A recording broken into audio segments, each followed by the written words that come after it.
Hola, estamos aquí en Nancy Farfán Report con nuestro gran amigo Néstor García, que es egresado de la Escuela Técnica de Artes Visuales Cristóbal Rojas en Caracas, y también estuvo en el anexo exponiendo y en Abra Caracas. Hola, ¿cómo estás, Néstor? ¿Cómo estás, Nancy? Gracias por la invitación. ¿Cómo se manifiesta la relación entre los conceptos de imagen y pintura en tu trabajo? Bueno, la imagen, bueno, la pintura básicamente es una imagen, solo que es una imagen construida y la pintura viene siendo esa suerte de antecedente de todas las imágenes, de todo el régimen escópico, de toda la visualidad contemporánea. Las primeras imágenes que aparecen ante la humanidad son aquellas imágenes que el hombre construye en las cavernas en el Paleolítico Superior, ¿no? Entonces, toda la visualidad contemporánea, medieval, toda la visualidad, sea esta occidental, sea esta oriental, está mediada por la construcción de sí misma. Entonces ya la pintura de por sí es una imagen.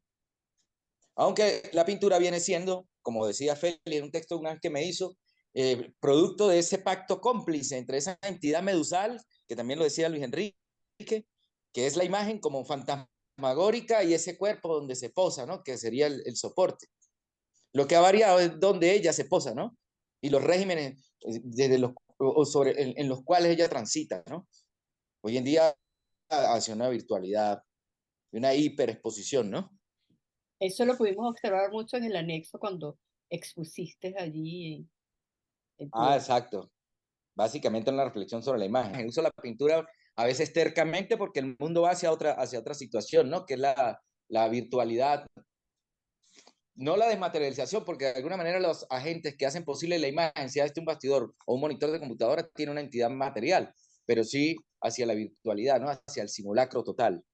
Entonces, al sacar esa imagen del simulacro total y llevarla a uno de sus repositorios históricos, que es el bastidor, perdón, la tela, el bastidor y ese soporte que le permite darse como acontecimiento, pues es ir a contracorriente de esos procesos de su hipervirtualización, ¿no?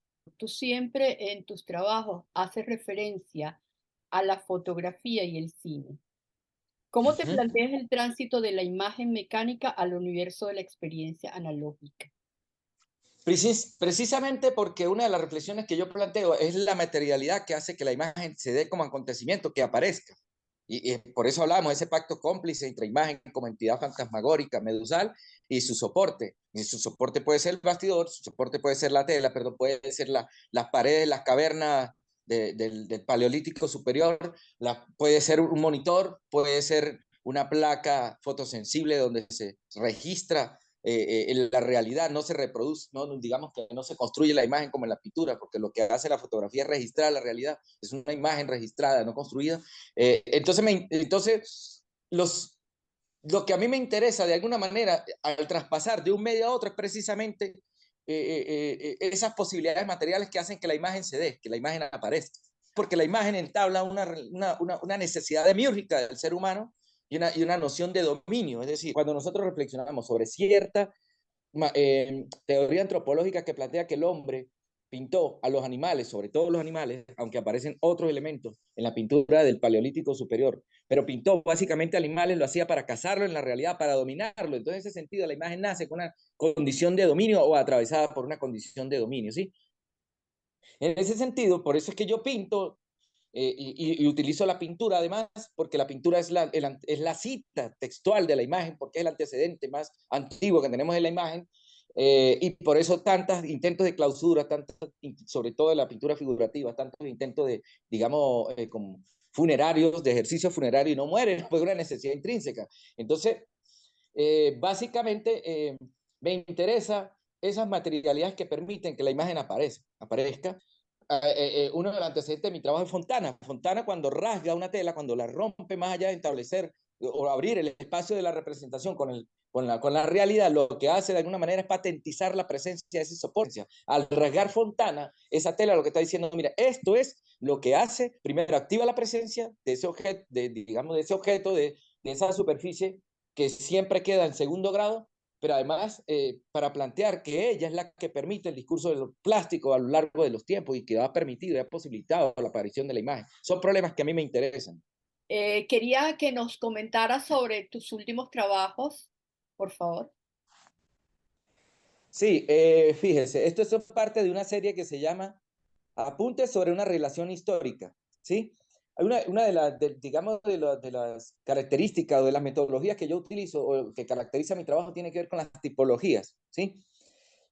Con las tipologías, básicamente porque la tipología me permite de alguna manera hacer inventarios de estructuras que el hombre se ha construido, como yo digo un texto por ahí, para andar y desandar este mundo, ¿no? Estos son aviones, esto es un inventario, una tipología de aviones de la Segunda Guerra Mundial, que están viendo.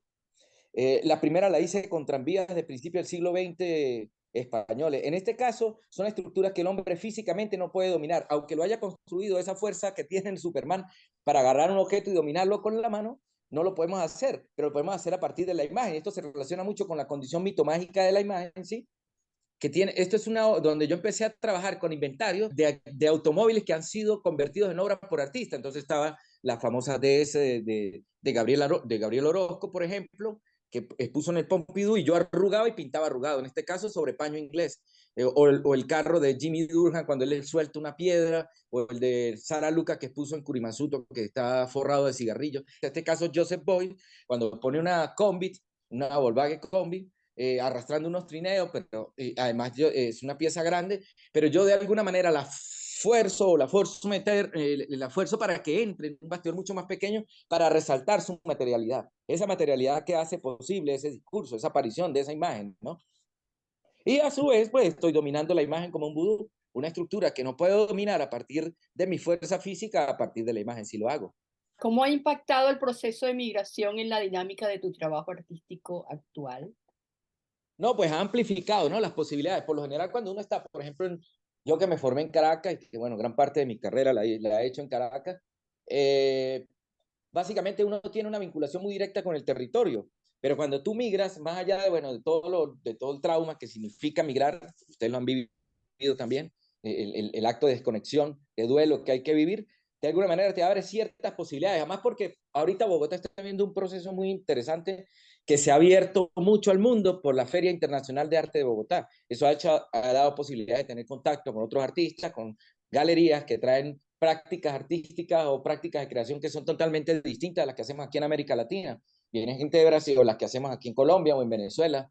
Y uno y a partir de un dispositivo como la Feria Internacional de Arte de Bogotá, uno se abre, sí, el compás de posibilidades y no dialoga tanto de una manera localista con un contexto, sino igual en Colombia, no dialoga solamente con los conflictos o los problemas del arte colombiano, sino que empieza a tener otras posibilidades y por eso a mí me interesa de alguna manera para deslocalizar, ¿sí?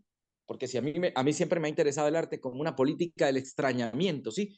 Entonces, el extrañamiento también tiene que ver con cierta deslocalización. Cuando yo deslocalizo, de alguna manera me da la posibilidad de dialogar con la historia del arte y con elementos que no solamente tengan una geopolítica muy específica, ¿no? Entonces, eso es una posibilidad de expansión, ¿no?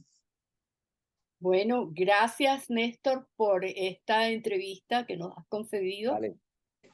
Seguimos entonces, estás bienvenido siempre a Nancy Farfán Art Report.